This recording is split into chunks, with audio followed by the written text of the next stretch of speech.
მე რაღაც ნაწილი მიცნობთ, იმიტომ გასაუბრების დროს ორად ვიყავი ჯგუფი დაყოფილი და რაღაცა მოგბერებული, ასე ვთქვათ.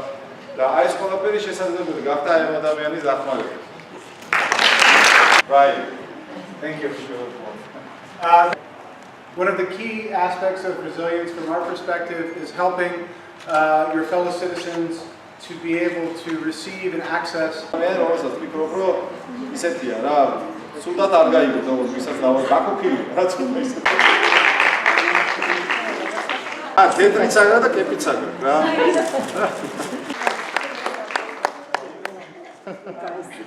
კარგი, დანარჩენებს დენელა დავუვიგოთ.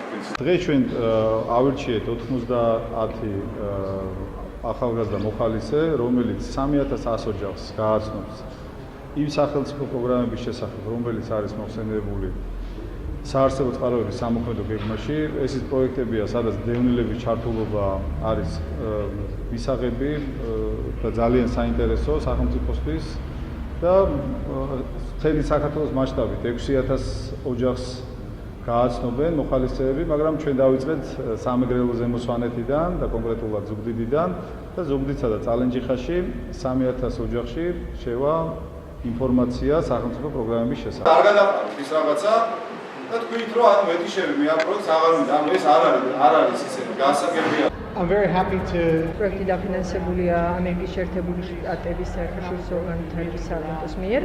პროექტი არის 5 წლიანი და ემსახურება რეგიონის ეკონომიკური განვითარების ხელშეწყობას. 16 სოფელია არჩეული წალენჯიხისა და ზუგდიდის მუნიციპალიტეტში, სადაც ზრდა პროექტი იმუშავებს, ხოლო უშუალოდ რაც დღევანდელ დღეს შეეხება და დღევანდელ ღონისძიებას, რომელსაც მოხალისეები აწარმოებენ.